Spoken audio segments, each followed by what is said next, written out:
नमस्कार साथियों, स्वागत और अभिनंदन आप सभी का Vijay Singh study group channel में।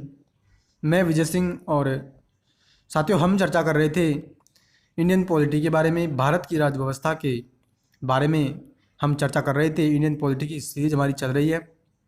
एम लक्ष्मीकांत की बुक को हम कंप्लीट करेंगे। इस सीरीज़ के माध्यम से इंडियन पॉलिटी को हम कंप्लीट करने वाले हैं। तो साथियों हम 7 लेसन इंडियन पॉलिटी के इस बुक के कंप्लीट कर चुके हैं अभी तक। पिछला जो लेसन हमने कंप्लीट किया वो था हमारा मूल अधिकारों से संबंधित इम्पोर्टेंट लेसन था पूरी इंडियन पॉलिटी का, और एग्ज़ाम में ज़रूर से यहाँ से क्वेश्चन बनने की पूरी संभावना रहती है।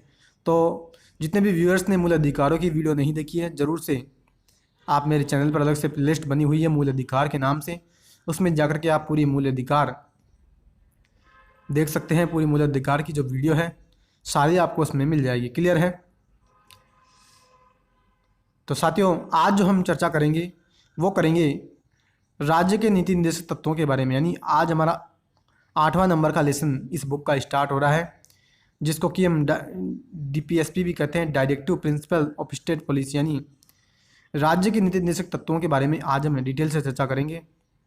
तो फ्रेंड्स, अभी तक आपने मेरे चैनल को सब्सक्राइब नहीं किया है, आप ज़रूर से मेरे चैनल को सब्सक्राइब कर लें और घंटी का जो बटन है उसके ऑल पर आपको क्लिक करना है, ताकि मेरी वीडियो के नोटिफिकेशन आपको मिल जाएंगे। क्लियर? और मित्रों, आज की वीडियो अगर पसंद आए तो लाइक करना और ज़्यादा से ज़्यादा दोस्तों में इस वीडियो को शेयर करना है। क्लियर है? तो साथियों देखो, हम चर्चा स्टार्ट कर रहे हैं और पहले हम अर्थ समझेंगे कि आखिर राज्य के नीति निर्देशक तत्वों का मतलब क्या होता है। ठीक है, पहले हम इसके मतलब की, इसके अर्थ की चर्चा कर लेते हैं।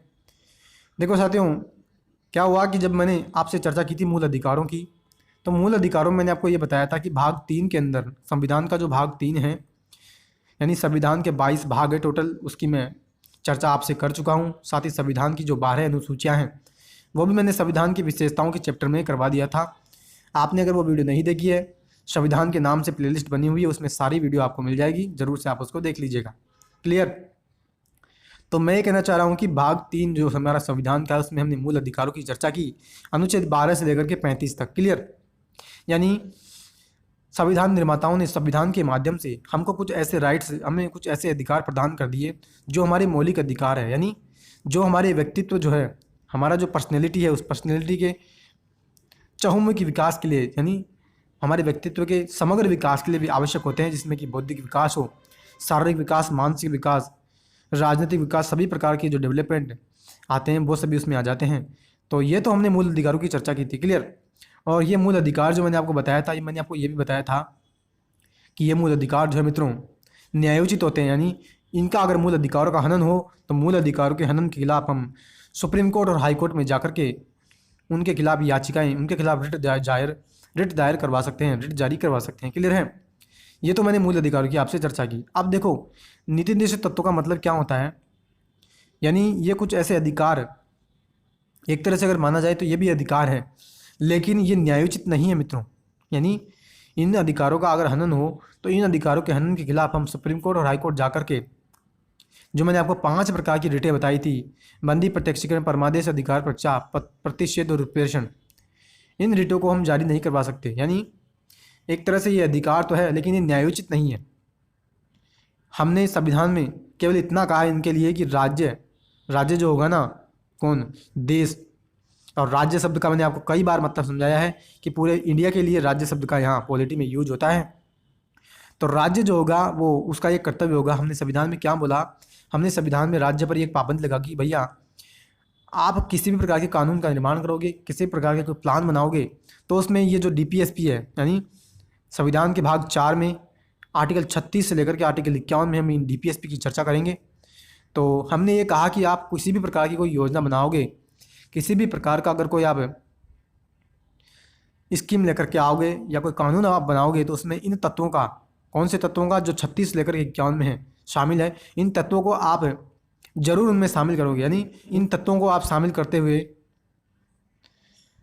उस कानून को निर्माण करोगे ताकि सभी लोगों को सामाजिक, आर्थिक, राजनीतिक न्याय की प्राप्ति हो सके। और एक लोक कल्याणकारी राज्य की जो मित्रों हम बात करते हैं, यानी स्टेट वेलफेयर की जो बात की जाती है, जिसमें कि सभी को गरिमा में जीवन की उपलब्धता हो और समता मूलक और शोषण मुक्त समाज की स्थापना हो सके।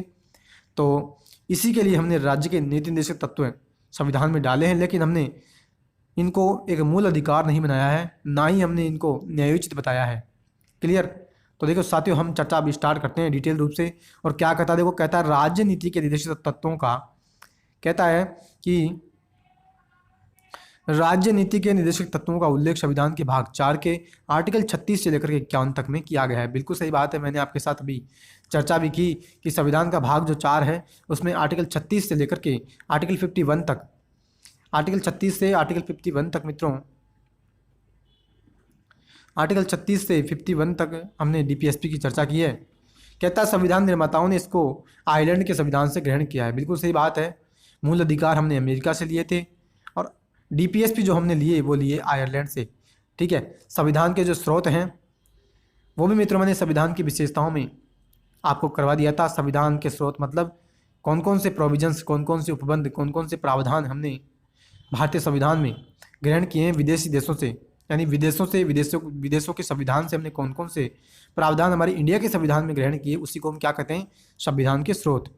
तो वही बात यहाँ पे कह रहे हैं कि आयरलैंड से हमने डीपीएसपी को भारत के संविधान में ग्रहण किया है। आगे कहते हैं कि आयरलैंड के संविधान में इसे स्पेन के संविधान से ग्रहण किया था, यानी मित्रों हमने इसको ग्रहण किया आयरलैंड के संविधान से। लेकिन मित्रों ये कहना चाह रहा है कि आयरलैंड का जो संविधान है उसमें भी ये मूल रूप से शामिल नहीं था, उन्होंने भी स्पेन के संविधान से इसको ग्रहण किया था। यानी स्पेन से आयरलैंड के संविधान में ये आए डीपीएसपी, आयरलैंड से इंडिया के संविधान में ये डीपीएसपी आए हैं। क्लियर है, आई होप कि आपको यहाँ तक की बात अच्छी प्रकार से समझ आई। और आगे मित्रों क्या कहता है कि मूल अधिकारों के साथ निर्देशक तत्व संविधान की आत्मा एवं दर्शन है। ग्रेनविल ऑस्टिन ने क्या कहा इनके लिए कहा कि डीपीएसपी और अधिकार जो है संविधान की मूल आत्मा है। यानी DPSP directive principle of state policy निर्देशक तत्व जो कि 36 से 51 में शामिल हैं और 12 से 35 में जो मूल अधिकार शामिल है, इन दोनों को मिलाकर के इस व्यक्ति ने क्या कहा, इन्होंने ये कह दिया कि ये संविधान की मूल आत्मा और संविधान के दर्शन है। क्या कहा, संविधान की मूल आत्मा तो इसने कहा है और निर्देशक तत्व और मूल अधिकारों को हमने संविधान की आत्मा और दर्शन भी कहा है। क्लियर, आई होप कि आपको यहाँ तक की बात समझ में आई। अब फ्रेंड्स बहुत इंपॉर्टेंट जो हम चर्चा करने वाले हैं वो करेंगे कि निर्देशक तत्वों की विशेषताएं क्या क्या है, क्या इनकी जो विशेषताएं कैरेक्टरिस्टिक की हम चर्चा करने वाले हैं। कि डीपीएसपी जो है, जैसे हमने फंडामेंटल राइट्स में मूल अधिकारों की चर्चा की और इसमें मैंने आपको बताया था कि मूल अधिकारों की विशेषताओं के बारे में हमने वहाँ चर्चा की थी, तो वही उसी प्रकार से आज हम निर्देशक तत्वों की भी चर्चा में विशेषताओं की चर्चा करेंगे। और पहली जो विशेषता मित्रों हमारे संदर्भ में आ रही है, देखो क्या कहता है, राज्य की नीति के निर्देशक तत्व से तात्पर्य है कि नीतियों एवं कानूनों को प्रभावी बनाते समय राज्य इन तत्वों को ध्यान में रखेगा। यही बात मैंने शुरुआत में आपको कही थी कि किसी भी प्रकार की कोई पॉलिसी बनाएगा राज्य या कोई कानून का अगर निर्माण करेगा ना, तो इन तत्वों को, कौन से तत्वों को, इन डीपीएसपी को, इन निर्देशक तत्वों को वो अपने ध्यान में रखेगा कि हाँ इन तत्वों को ध्यान में रखते हुए वह कानून बनाएगा कि इन तत्वों का भी उसमें समावेश हो सके। और आगे कहते हैं कि अनुच्छेद 36 के अनुसार भाग 4 में राज्य शब्द का वही अर्थ है जो मूल अधिकारों से संबंधित भाग 3 में है। यानी जब हमने मूल अधिकारों का चैप्टर डिस्कस किया तो अनुच्छेद 12 में मैंने आपको मित्रों राज्य की परिभाषा बताई थी। क्लियर। अनुच्छेद 13 में मैंने आपको ये बताया था कि मूल अधिकारों से असंगत विधियाँ जो होगी उन विधियों को हमारा जो न्यायपालिका है वो असंवैधानिक करार घोषित कर देगी। ठीक है, तो ये यहाँ पे ये कह रहा है कि जो हम बात करते हैं किसकी, निर्देशक तत्वों की, जो हम बात कर रहे हैं कि 36 से लेकर के 51 में हमने निर्देशक तत्वों का समावेश किया है। तो ये कह रहा है कि अनुच्छेद जो 36 है ना, इसमें क्या शामिल कर रखा है हमने ये शामिल कर रखा क्या, राज्य शब्द की परिभाषा जो हमने मूल अधिकारों में अनुच्छेद 12 में दी थी ना, वही परिभाषा 36 में दे रखी है हमने। यानी अनुच्छेद 12 में जो चीज़ शामिल है वही चीज़ अनुच्छेद 36 में भी शामिल है। क्लियर, यही बात कह रहा है कि 36 के अनुसार भाग 4 में राज्य शब्द का वही अर्थ है जो मूल अधिकारों से संबंधित भाग 3 में है। क्लियर, तो ये पहली विशेषता की हमने चर्चा की। दूसरी विशेषता देखो क्या कहता है, दूसरी विशेषता ये कहता है कि निर्देशक तत्वों का उद्देश्य जो है, पर्पज क्या है, यानी इनका उद्देश्य क्या है, लोक कल्याणकारी राज्य यानी स्टेट वेलफेयर का निर्माण करना है, न कि पुलिस राज्य का जो उपनिवेश काल में था। इस बात की भी मैंने मित्रों शुरुआत में आपके साथ चर्चा की थी कि निर्देशक तत्वों का उद्देश्य जो हमारा है वो है एक लोक कल्याणकारी राज्य की स्थापना करना, ताकि एक समतामूलक और शोषण मुक्त समाज की स्थापना हो सके, सभी को गरिमा में जीवन की उपलब्धता हो और सभी को मित्रों एक समान भाव से देखा जाए, जिसमें सबका साथ, सबका विश्वास के साथ पूरे देश से आगे बढ़ता रहे। क्लियर। तो यही बात यहाँ पे कह रहे हैं कि हम इन निदेशक तत्वों को शामिल करके ये बताना चाहते हैं कि हम एक लोक कल्याणकारी राज्य की स्थापना करेंगे, जिसमें कि सभी को समान अवसर उपलब्ध हो, अर्थात आर्थिक और सामाजिक लोकतंत्र की स्थापना करना ही हमारे निदेशक तत्वों का मूल उद्देश्य है। क्या कह रहा है? कहता है कि मूल उद्देश्य जो हमने ये बनाया जो डीपीएसपी का, वो ये है कि आर्थिक और सामाजिक एक डेमोक्रेसी हमारे देश में स्थापित हो सके। क्लियर। तो ये मित्रों दूसरी विशेषता की हमने चर्चा की। आई होप कि मित्रों आपको अच्छी प्रकार से ये विशेषताएं जो इसकी है वो समझ में आ रही है। तीसरी विशेषता की चर्चा करें, निदेशक तत्व की प्रकृति गैर न्यायोचित है। इस बात की मैंने आपके साथ शुरुआत में ही चर्चा की कि इनकी जो प्रकृति है ना गैर न्यायोचित है, यानी इनके हनन पर हम उन्हें न्यायालय द्वारा लागू नहीं करा सकते। मित्रों यूपीएससी के एग्जाम में तो ये क्वेश्चन कई बार पूछा गया है, आईएएस का जो एग्जाम होता है उसमें, कि निदेशक तत्व न्यायोचित है या गैर न्यायोचित। ध्यान रखना, न्यायोचित का मतलब इनके हनन पर हम इनको सुप्रीम कोर्ट और हाई कोर्ट के माध्यम से लागू करवा सकते हैं। न्यायोचित का मतलब तो ये होता है जो कि हम यूज करते हैं मूल अधिकारों के लिए, क्योंकि हमने मूल अधिकारों को न्यायोचित बनाया है।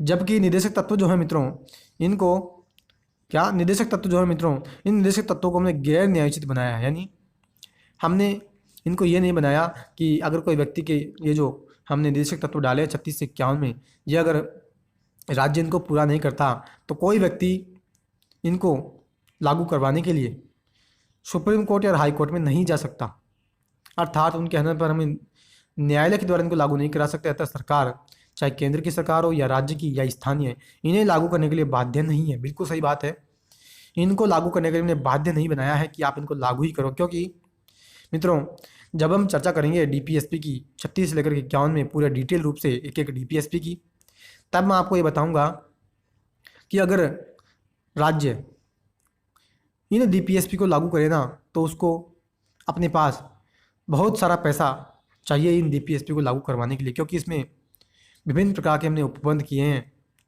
कि समान न्याय के लिए, यानी निःशुल्क विधिक सहायता है, बहुत से और ऐसे भी काम हैं जिनको पूरा करने के लिए सरकार को बहुत सारा पैसा चाहिए था, बहुत सारा एक्सपेंडिचर सरकार पर लगता। इस कारण से मित्रों हमने इनको गैर न्यायोचित बनाया है। यानी इस कारण मित्रों हमने इसको क्या बनाया, हमने इसको बाध्य नहीं बनाया कि आप इनको लागू ही करो, क्योंकि इनको लागू अगर किया जाता तो बहुत सारा पैसा सरकार को चाहिए था और सरकार के पास इतना पैसा नहीं होता। क्लियर। तो ये मित्रों तीसरी विशेषता हमने इसकी चर्चा की। नेक्स्ट विशेषता देखो क्या कहता है, आर्टिकल 35 में कहा गया है कि निदेशक तत्व देश के शासन में मूलभूत हैं और विधि बनाने में इन तत्वों को लागू करना राज्य का कर्तव्य होगा। क्या आर्टिकल 35 में हमने ये बात कह दी कि हमारे देश में जो शासन चलाया जाएगा उसमें ये तत्व जो है मूलभूत है, यानी इन तत्वों को शामिल करना तो मूलभूत है, इन तत्वों को शामिल करना ही होगा। और कानून अगर हम बनाएंगे तो इन तत्वों को लागू करना राज्य का ये कर्तव्य होगा, राज्य की ये ड्यूटी बनेगी कि आप किसी भी प्रकार की अगर किसी भी प्रकार का लॉ आप बनाते हो, कोई एक्ट आप बनाते हो, तो इसमें इन तत्वों को शामिल करो ताकि सभी लोगों को एक समान न्याय मिल सके। क्लियर। तो ये मित्रों निदेशक तत्वों की विशेषताओं की हमने चर्चा की। आई होप की विशेषताओं के बारे में आपको अच्छी प्रकार से समझ आया। मित्रों अगर वीडियो पसंद आ रही है तो प्लीज़ वीडियो को लाइक करना, ज़्यादा से ज़्यादा दोस्तों में आप इसको शेयर करना है। और मित्रों अभी तक भी आपने चैनल को सब्सक्राइब नहीं किया है, आप ज़रूर से मेरे चैनल को सब्सक्राइब कर लें और घंटी का जो बटन है उसके ऑल पर आपको क्लिक करना है। क्लियर। अब साथियों हम चर्चा कर रहे हैं निदेशक तत्वों के वर्गीकरण के बारे में। क्या निदेशक तत्वों का वर्गीकरण हम करेंगे। देखिए वैसे तो संविधान ने इन तत्वों का वर्गीकरण यानी क्लासिफिकेशन इनको क्लासीफाई नहीं किया कि ये कौन से तत्व समाजवाद में आएंगे, कौन से तत्व गांधीवादी सिद्धांत है, लेकिन हमने इनकी दशा और दिशा के आधार पर मित्रों क्या किया, इनका वर्गीकरण कर दिया कि कुछ तत्व ऐसे हैं जो गांधीवादी विचारधारा से मिलते हैं, कुछ ऐसे हैं जो समाजवादी विचारधारा से मिलते हैं।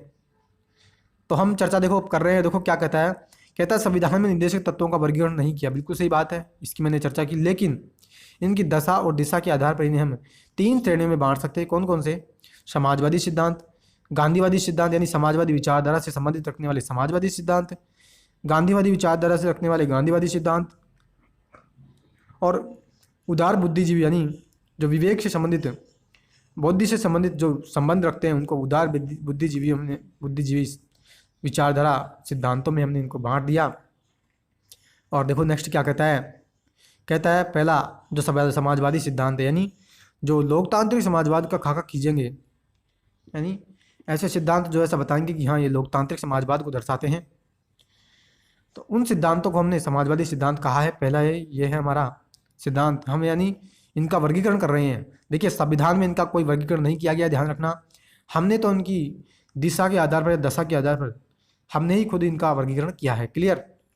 क्या कहता है ये सिद्धांत, लोकतांत्रिक समाजवादी राज्य का खाका खींचते हैं जिनका लक्ष्य सामाजिक एवं आर्थिक न्याय प्रदान करना है। यह राज्य को निर्देश देते हैं कि, यानी क्या कहता है, ये कहता है कि ये सिद्धांत जो है लोकतांत्रिक समाजवाद स्थापित हमारे देश में हो तो उसका ये एक खाका खींचते हैं, यानी उसकी एक रूपरेखा बनाते हैं जिसमें कि इनका लक्ष्य हमारा है सामाजिक और आर्थिक न्याय प्रदान करना, इनका लक्ष्य है। और ये जो समाजवादी सिद्धांत है ना मित्रों, ये राज्य को क्या निर्देश दे रहे हैं, ये राज्य को ये कह रहे हैं। अब देखो मित्रों, यहाँ से हमारे एक एक जो डीपीएसपी है वो हम डिटेल रूप से चर्चा स्टार्ट कर रहे हैं। ध्यान से सुनिएगा, एक एक निर्देशक तत्वों की हम डिटेल रूप से चर्चा कर रहे हैं।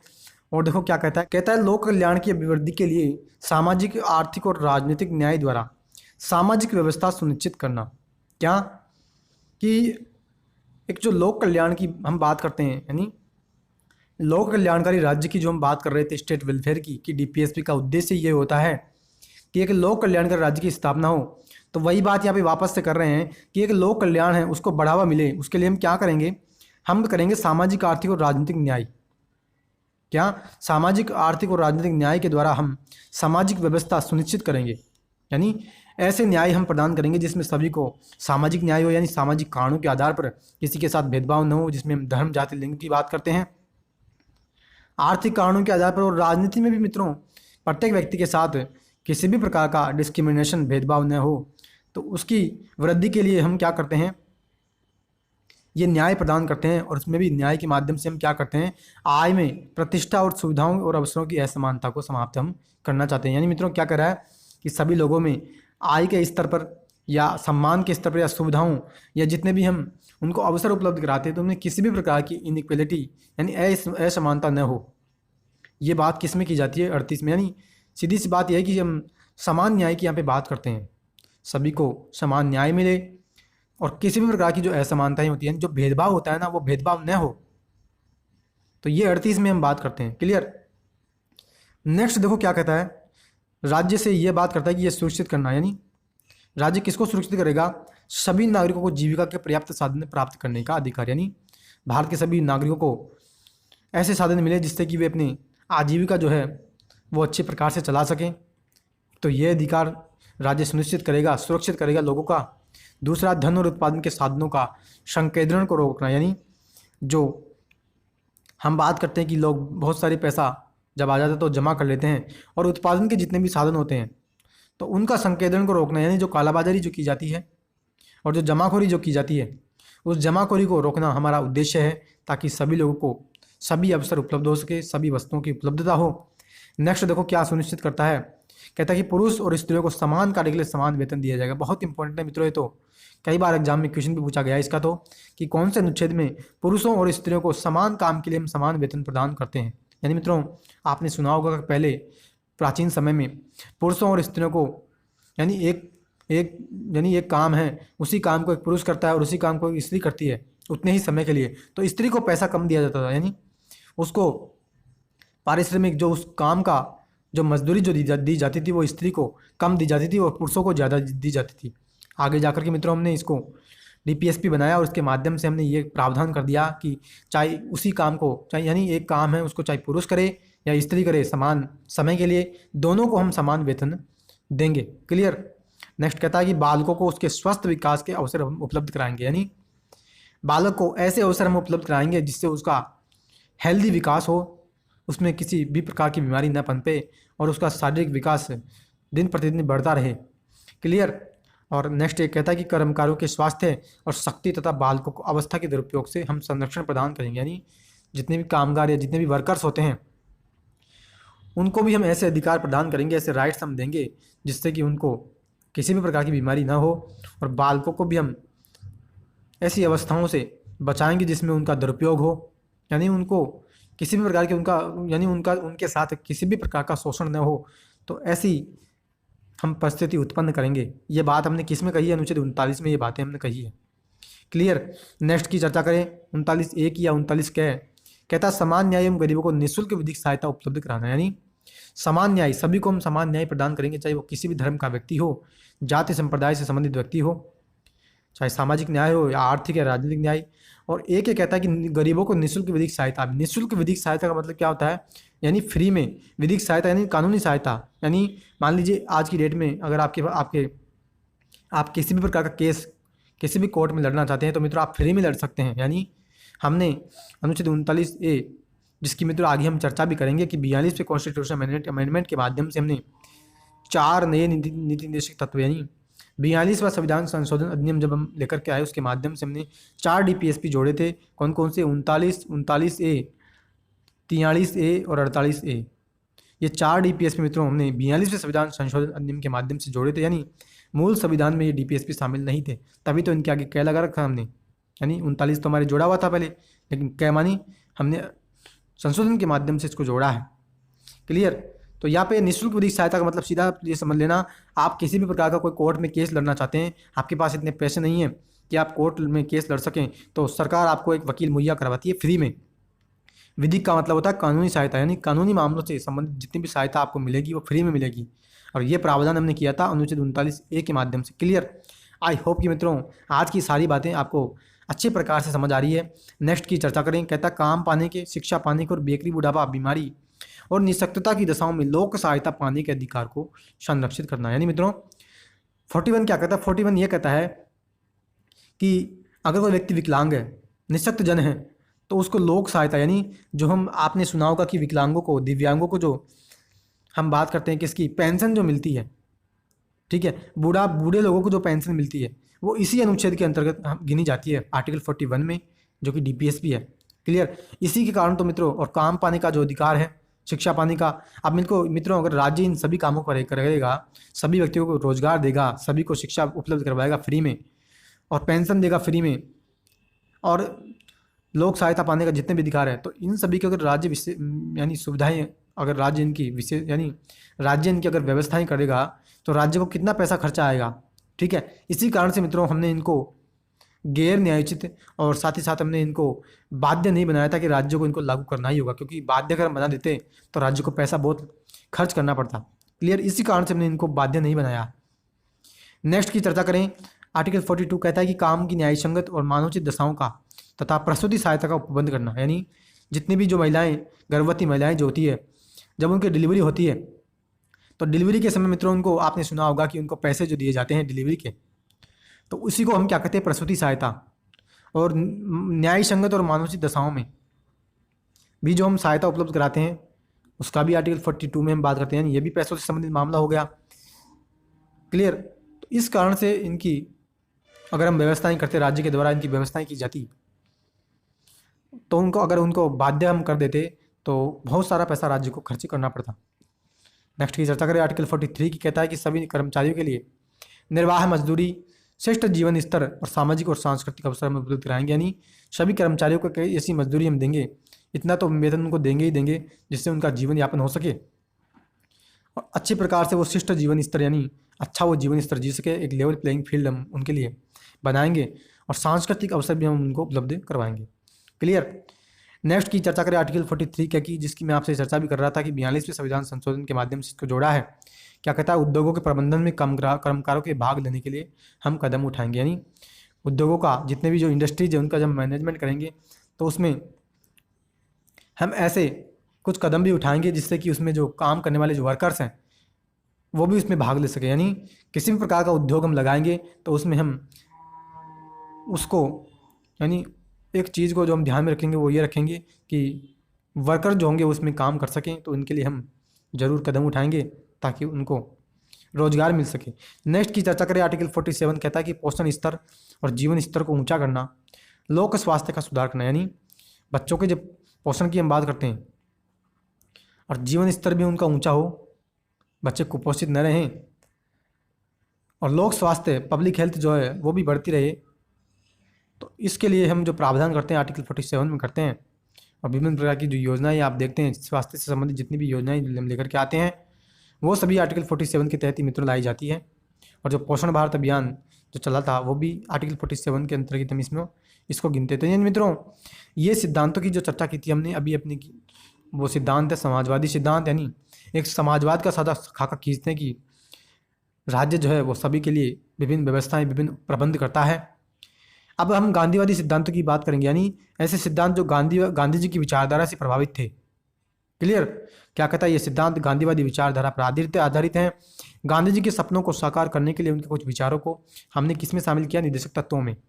और ये सिद्धांत राज्य से ये अपेक्षा करेंगे, यानी ये राज्य से आशा करते हैं कौन से, कि राज्य क्या करेगा? ग्राम पंचायतों का गठन करेगा, उन्हें आवश्यक शक्तियाँ प्रदान करेगा और स्वयं सरकार की इकाई के रूप में काम करने के लिए उनको पावर भी प्रदान करेगा।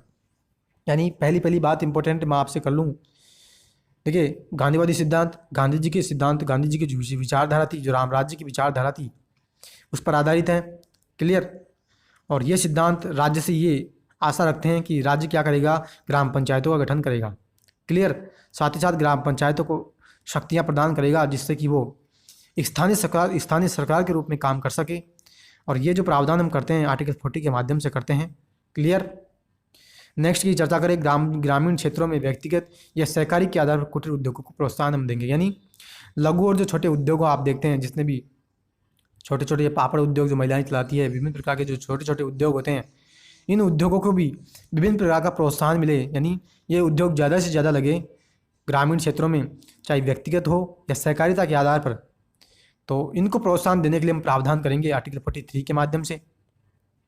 नेक्स्ट की चर्चा करें तो देखिए क्या कहता है कि सहकारी समितियों के स्वैच्छिक गठन, सहकार स्वायत्त संचालन, लोकतांत्रिक नियंत्रण तथा व्यावसायिक प्रबंधन को बढ़ावा देना। क्लियर? लोकतांत्रिक यहाँ पे नियंत्रण है मित्रों, यहाँ पे टाइपिंग मिस्टेक। देखिए सहकारी समितियों का स्वैच्छिक गठन, अब देखिए ये आर्टिकल 43 जो बी है ना, इसको भी हमने 97वां संविधान संशोधन नियम 2011 में आया था, उसके माध्यम से हमने इसको DPSP में जोड़ा था। यानी ये सिद्धांत जो था ये भी हमारे मूल संविधान में शामिल नहीं था। मूल संविधान का मतलब जब हमने हमारे संविधान को 26 नवंबर 1949 को अपनाया, उस दिन हमारे संविधान में ये प्रावधान शामिल नहीं था सहकारी समितियों से संबंधित, लेकिन आगे जाकर के संशोधन अधिनियम के माध्यम से हमने इसको जोड़ा है। क्लियर? यानी जिनके भी आगे A, B या C जो लगा हुआ है ये बाद में जोड़े गए हैं। क्लियर? तो क्या कहता है सहकारी समितियों का हम स्वैच्छिक गठन करेंगे, यानी सहकारी जो समितियाँ होती है, कोऑपरेटिव जो सोसाइटीज होती हैं, उनको गठन करने के लिए हमने संविधान में संशोधन किया। ठीक है? साथ ही साथ हमको उनको शक्तियाँ भी हम उनको देंगे ताकि वो अपनी सहकारी समितियों को चला सके, उनका मैनेजमेंट कर सके। क्लियर है? आई होप कि मित्रों आज की बातें सारी आपको अच्छे प्रकार से समझ आ रही है। आगे हम चर्चा करें, कहता है अनुसूचित जाति और जनजाति और समाज के जो कमजोर वर्ग हैं उनके शैक्षणिक और आर्थिक हितों को प्रोत्साहन और सामाजिक अन्याय एवं शोषण से हम सुरक्षा उनको प्रदान करेंगे। आर्टिकल 46 से कहता है, क्या कहता है कि SC और जो ST है, ठीक है, SC ST और समाज के जितने भी कमज़ोर वर्ग हैं उनके जो शिक्षा का जो उनमें स्तर है उसको हम बढ़ाएंगे। यानी अशिक्षा का जो ज़्यादा इन जातियों में है या समाज के कमज़ोर वर्गों में है उसको हम कम करेंगे और शिक्षा का स्तर हम उनमें बढ़ाएंगे। आर्थिक हितों को हम प्रोत्साहन देंगे और समाज में जो असमानताएं जो होती है, अन्याय जो होता है और जो शोषण जो निचली जातियों का किया जाता है वो शोषण ना हो, उससे हम उनकी सुरक्षा प्रदान करेंगे। तो यही बात आर्टिकल 46 में कही जाती है। क्लियर? नेक्स्ट की चर्चा करें आर्टिकल 47 में कि स्वास्थ्य के लिए नुकसानदायक नशीली दवाएं, मदिरा, ड्रग के औषधीय प्रयोजनों से भिन्न उपभोग पर प्रतिबंध। यानी क्या करा? ये करा है कि हेल्थ के लिए जितनी भी नुकसानदायक जो ड्रग होती है, जितनी भी जो शराब वगैरह है, मदिरा, ड्रग, नशीली दवाएं जितनी भी होती है उन पर हम प्रतिबंध लगाएंगे। साथ ही मित्रों एक ये बात कहता है कि औषधीय प्रयोजन, यानी एक दवा के रूप में आप इसका यूज कर सकते हो, लेकिन आप नशे के रूप में आप शौक पूरा करने के लिए इनका यूज़ नहीं करते। लेकिन इसका जो अपवाद है ना मित्रों, फिर भी सरकारें जो होती है मित्रों वो हमारी मदिरा यानी जो शराब वगैरह होती है वो फिर भी चालू रखती है, क्योंकि उनसे रेवेन्यू ही इतना मिलता है सरकार को कि सरकार को इसको चालू रखना पड़ता है। और यहाँ पे मित्रों ये एक विरोधाभास भी हम इसको कह सकते हैं कि एक तरफ तो वहाँ पे प्रतिबंध की बात कही है, दूसरी तरफ इसको चालू भी रखा है। क्लियर? नेक्स्ट की चर्चा करें कि गाय, बछड़ा और दुधारू पशुओं की बलि पर रोक और उनकी नस्लों में सुधार को हम प्रोत्साहन देंगे। यानी गाय है, बछड़ा और जो दूध देने वाले जितने भी पशु होते हैं, चाहे बकरी हो या चाहे ऊँट हो या बैल, सॉरी, गाय है, बछड़ा है, दुधारू पशु हो, तो इनकी जो बलि है उन पर हम रोक लगाएंगे।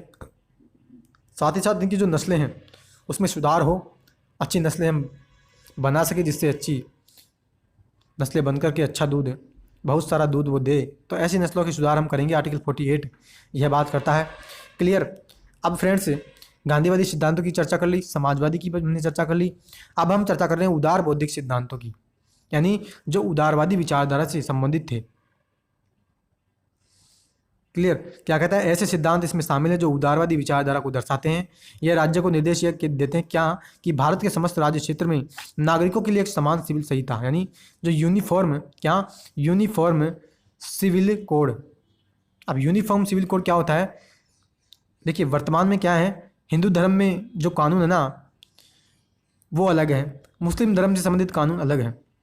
अब यूनिफॉर्म सिविल कोड का मतलब क्या होता है? समान सिविल संहिता का मतलब ये होता है कि पूरे इंडिया में चाहे किसी भी धर्म का व्यक्ति हो, उन सभी के लिए हम एक ही कानून रखेंगे, उसको कहते हैं यूनिफॉर्म सिविल कोड। तो कहता है कि भारत के समस्त राज्य क्षेत्र में हम नागरिकों को एक समान सिविलता बनाएंगे, ये बात कही है आर्टिकल 44 में। आर्टिकल 45 की चर्चा करें, कहता है सभी बालकों को 14 साल की उम्र तक निःशुल्क और अनिवार्य शिक्षा हम देंगे। आर्टिकल 45 में हमने मित्रों प्रावधान किया डीपीएसपी के रूप में कि 14 साल की उम्र तक प्रत्येक बच्चे को, चाहे किसी भी जाति का हो, किसी भी धर्म का हो, हम उनको फ्री में शिक्षा उपलब्ध करवाएंगे। आर्टिकल 48 कृषि और पशुपालन को आधुनिक और वैज्ञानिक विधियों से हम करेंगे, यानी जितनी भी हमारे देश में कृषि की जाती है, एग्रीकल्चर जो किया जाता है, फार्मिंग जो की जाती है और पशुपालन जो किया जाता है, उसको हम आधुनिक सुविधाओं से करेंगे, वैज्ञानिक विधियों का उपयोग करके करेंगे, ताकि अच्छी नस्लों की सुधार हो सके, अच्छा हमारे देश में कृषि का उत्पादन हो और खाद्य सुरक्षा की स्थिति भी हमारे देश में बनी रहे। तो ये आर्टिकल 40 की चर्चा की, 48 की चर्चा की। अब 48 की चर्चा कर रहे हैं, क्या कहता है, पर्यावरण का संरक्षण और संवर्धन तथा वन और वन्य जीवों की रक्षा। देखिए, ये भी 42वें संविधान संशोधन नियम के माध्यम से हमने जोड़ा है, यानी मूल संविधान में ये शामिल नहीं था। पर्यावरण का मित्रों हमें संरक्षण करना है और वन और वन्य जीवों की भी हमें रक्षा करनी है, यानी जितने भी वाइल्ड लाइफ है, वन्य जीव हैं, चाहे शेर हों, हाथी हों, जितने भी जो वन में रहने वाले जो जीव जंतु हैं, उनकी भी हमें सुरक्षा करनी है, रक्षा करनी है। ये भी हमने डीपीएसपी के रूप में हमारे संविधान में जोड़ा है। नेक्स्ट बात कही जाती है कि राष्ट्र महत्व वाले घोषित किए गए कलात्मक या ऐतिहासिक अभिरुचि वाले संस्थान या वस्तुओं का संरक्षण करेंगे, यानी जितने भी ऐतिहासिक स्मारक होते हैं, जितने भी किले वगैरह जो होते हैं हमारे देश में, जो राष्ट्रीय महत्व के होते हैं, उन सभी की हमें रक्षा करनी है, उनसे हमें किसी भी प्रकार का नुकसान नहीं पहुंचाना है। आर्टिकल 49 में ये चर्चा की जाती है। आर्टिकल 50 देखो क्या कहता है, राज्य की लोक सेवाओं में न्यायपालिका को हम कार्यपालिका से अलग रखेंगे, यानी जितनी भी पब्लिक सर्विसेज होती, जितनी भी पब्लिक सेवाएं, पब्लिक सर्विसेज जो होंगी, उसमें जो हमारी जुडिशरी है उसको हम कार्यपालिका से अलग रखेंगे। क्लियर। और अंतिम जो अनुच्छेद जिसकी हम चर्चा करते हैं डीपीएसपी के रूप में, कहता है विदेश नीति की मित्रों में हम इसमें चर्चा करेंगे। क्या कहता है, अंतर्राष्ट्रीय शांति और सुरक्षा की अभिवृद्धि करना, यानी अंतर्राष्ट्रीय इंटरनेशनल स्तर पर शांति बनी रहे और सुरक्षा बनी रहे सभी लोगों की, और राष्ट्रों के बीच में न्यायपूर्ण और सम्मानजनक संबंधों को हम बनाए रखेंगे, यानी सभी देशों के साथ हम आदर भाव से, मेलजोल के साथ सम्मानपूर्ण संबंधों को बनाए रखेंगे। अंतर्राष्ट्रीय विधि और संधि बाध्यताओं के प्रति आदर बनाएंगे, यानी जितने भी विदेशों के साथ हम संधि करेंगे, जितने भी विश्व स्तर के जो कानून होंगे, उन सभी का हम आदर करेंगे। अंतर्राष्ट्रीय विवादों को हम मध्यस्थ द्वारा निपटाए जाने के लिए प्रोत्साहन देंगे, यानी अगर विभिन्न देशों के साथ हमारा विवाद होता है तो मीडिएटरी यानी मध्यस्थता के माध्यम से हम उन विवादों को निपटाएंगे। तो ये बात हमने किस में कही है, आर्टिकल 51 में ये बात हमने कही है। क्लियर है। तो ये मित्रों हमने चर्चा की पूरे जो डीपीएसपी हैं, अनुच्छेद 36 से लेकर के अनुच्छेद 51 की डिटेल रूप से मैंने एक डीपीएसपी के अनुच्छेद की चर्चा की। आई होप कि ये सारे अनुच्छेद आपको अच्छी प्रकार से समझ आई हैं। क्लियर। अब फ्रेंड्स हम जो चर्चा करेंगे वो कर रहे हैं, जो मैं आपसे चर्चा कर रहा था कि 42वें संविधान संशोधन 1976 के माध्यम से जो मैं आपको बता रहा था कि हमने 4 अनुच्छेद जोड़े थे नए, तो उनकी हम चर्चा कर रहे हैं। कहता है 42 संविधान संशोधन 1976 के माध्यम से 4 तत्व हमने जोड़े जो राज्य से अपेक्षा करते हैं कि बच्चों के स्वस्थ विकास के अवसरों को सुनिश्चित करना। आर्टिकल 39 में मैंने आपके साथ ही चर्चा कर ली थी। क्लियर है, पहले ही कर ली चर्चा। निःशुल्क विधिक सहायता जो मैंने आपको बताया था कि फ्री में आप अगर कोई मुकदमा लड़ना चाहते हैं तो उसको आप लड़ सकते हैं, सरकार आपको वकील मुहैया कराती है। आर्टिकल 39A में ये हमने शामिल किया। अब आएगा 43A, जो कि उद्योगों के प्रबंधन में कामगारों की जो हिस्सेदारी होती है उसके लिए राज्य कदम उठाएगा। आर्टिकल 43 है, ये भी हमने 42वें संविधान संशोधन के माध्यम से जोड़ा। और 48 ये जो हमने आपको बताया था कि वन्य जीवों की, जंगल की और वन की हम जो सुरक्षा करेंगे वो भी हमने 48A में शामिल किया है 42वें संविधान संशोधन नियम के माध्यम से। और जो 44वें संविधान संशोधन नियम है उसके माध्यम से हमने मित्रों अनुच्छेद 38 जोड़ा था। क्लियर। और इसमें 38 क्या कहता है? कहता है कि राज्य से अपेक्षा करता है कि आय, प्रतिष्ठा और सुविधाओं के अवसरों में जो इनइक्वलिटी जो होती है, असमानता जो होती है, उसको समाप्त करेगा। यानी आय के आधार पर और सुविधाओं के आधार पर आप किसी भी व्यक्ति के साथ भेदभाव नहीं करोगे। तो ये 44वें संविधान संशोधन के माध्यम से जोड़ा है मित्रों। बहुत इंपॉर्टेंट है ये, जितने भी संविधान संशोधन अधिनियम है ना, ये सारे इंपॉर्टेंट हैं जो भी इसके अंदर आ रहे हैं, क्योंकि यहीं से ज़्यादातर क्वेश्चन एग्जाम में बनने की संभावनाएं पूरी रहती है और कई बार एग्जाम में यहाँ से क्वेश्चन भी बन चुका है। और मित्रों ये जो 86वां संविधान संशोधन भी तो बहुत इंपॉर्टेंट है, क्योंकि शिक्षा से संबंधित है। और इसमें देखो क्या कहता है, आर्टिकल 45 की विषय वस्तु को हमने इसके माध्यम से बदला था 86वें संविधान संशोधन के माध्यम से। और हमने क्या कहा था? हमने कहा कि प्राथमिक शिक्षा को आर्टिकल 21 के तहत हमने मूल अधिकार बनाया। क्या? प्राथमिक शिक्षा को मित्रों हमने मूल अधिकार ही बना दिया कि प्रत्येक बालक का यह मूल अधिकार होगा कि उसको 14 साल तक फ्री में शिक्षा मिले। कहता है कि संशोधित निर्देशक तत्वों में राज्य से हमने ये आशा की, अपेक्षा ये हमने की कि वह बचपन की देखभाल के अलावा सभी बच्चों को 6 साल की आयु तक निःशुल्क शिक्षा उपलब्ध करवाएगा। नहीं मित्रों, हमने आर्टिकल 45 में क्या बात कही थी? हमने ये बात कही थी कि 6 से लेकर के 14 साल तक के जितने भी बच्चे होंगे ना, उन बच्चों को राज्य फ्री में शिक्षा उपलब्ध करवाएगा। क्लियर। लेकिन मित्रों 86वां संविधान संशोधन हम जब लेकर के आए तो उसके माध्यम से हमने क्या प्रावधान कर दिया? हमने ये कर दिया कि 6 से लेकर के 14 तक तो हमने प्रावधान पहले कर ही रखा था, लेकिन 6 साल से कम उम्र के जो बच्चे हैं वो कहाँ पढ़े, उनको भी शिक्षा के अवसर उपलब्ध हों। तो 6 से यानी 0 से लेकर के 6 साल तक के बच्चे, यानी सीधा सा अगर आप ये समझें सिंपल सी भाषा में, यानी 14 साल तक के बच्चे जितने भी होंगे, चाहे 1 साल का हो या 2 साल का हो या 3 साल का बच्चा भी हो, तो उन सभी को हम फ्री में निःशुल्क शिक्षा उपलब्ध करवाएंगे। यानी पहले 6 से साल से शुरू थे, अब 0 से लेकर के यानी 1 साल या 2 साल का बच्चा हो तो 14 साल तक के जितने भी बच्चे होंगे उनको हम निःशुल्क शिक्षा उपलब्ध करवाएंगे। तो ये हमने प्रावधान कर दिया 86वें कॉन्स्टिट्यूशनल अमेंडमेंट के माध्यम से। क्लियर। और जो सहकारी समितियों से संबंधित जो मैं आपको बता रहा था संविधान संशोधन की 47 कॉन्स्टिट्यूशन अमेंडमेंट के माध्यम से हमने प्रावधान किया था कि राज्यों से हमने ये आशा की वो सहकारी समितियों का गठन करेगा, यानी कोऑपरेटिव सोसाइटी जो होती है सहकारिता के मॉडल के आधार पर जो चलती है उसकी स्थापना करेगा, उनका स्वायत्त संचालन करेगा और व्यावसायिक प्रबंधन यानी वो व्यवसाय भी कर सके तो उसको वो बढ़ावा देगा। आर्टिकल 46 में हमने इसको जोड़ा था। क्लियर। तो ये मित्रों आज हमने चर्चा की सारे डीपीएसपी की। डीपीएसपी का अर्थ क्या होता है उसकी मैंने आपके साथ डिटेल रूप से चर्चा की। क्यों हमने डीपीएसपी को राज्य के लिए हमने क्यों डीपीएसपी को बाध्य नहीं बनाया उसकी भी मैंने आपके साथ चर्चा की। विशेषताओं की हमने चर्चा की और जितने भी डीपीएसपी थे अनुच्छेद 36 से लेकर के 51 में उसकी चर्चा की। और बाद में जो डीपीएसपी जोड़े गए 42वें संविधान संशोधन, 44वें, 86वें और 97वें, इन चारों संविधान संशोधन नियम की मैंने आपके साथ डिटेल रूप से चर्चा की है। आई होप कि आपको आज का लेक्चर अच्छा लगा होगा। अगर मित्रों वीडियो पसंद आई है तो प्लीज़ वीडियो को लाइक करना, ज़्यादा से ज़्यादा दोस्तों में इसको शेयर करना और चैनल को मित्रों ज़रूर से आप सब्सक्राइब कर लेना। सब्सक्राइब किए बिना मेरी वीडियो आपके पास नहीं पहुँचेगी। सब्सक्राइब आप कर लीजिएगा ताकि नोटिफिकेशन आपको मिल जाए। तो फ्रेंड्स आज हम लेक्चर को यहीं स्टॉप रखते हैं। आने वाले लेक्चर में हम मित्रों अब जो चर्चा करेंगे वो करेंगे निर्देशक तत्वों की आलोचना करेंगे। जैसे हमने मूल अधिकारों की आलोचना की थी, आलोचनाएं करेंगे। आलोचनाओं के बाद मित्रों जो हम चर्चा करेंगे संवैधानिक टकराव की भी हम चर्चा करेंगे। और उसके बाद मित्रों जैसे मूल अधिकारों के महत्व की चर्चा की वैसे डीपीएसपी के महत्व की चर्चा करेंगे। और फिर हम ये भी चर्चा करेंगे कि मूल अधिकार और निर्देशक तत्व जो हैं उनमें टकराव की स्थिति कब बनती है या कब बनी उसकी चर्चा करेंगे। और इसके बाद अंतिम में जो चर्चा करेंगे वो करेंगे कि एफआर और डीपीएसपी, फंडामेंटल राइट्स और डीपीएसपी, उसमें आखिर डिफरेंसेस क्या होते हैं, उन सभी की चर्चा करने के साथ ही ये लेसन हम कंप्लीट कर लेंगे। क्लियर है। तो आज हम इतना ही पढ़ते हैं, आने वाले लेक्चर में हम नेक्स्ट कंटिन्यू करेंगे। तो आज के लिए इतना ही, अब मिलते हैं नेक्स्ट वीडियो में। तब तक के लिए हैव ए नाइस डे। जय हिंद, जय भारत, वंदे मातरम।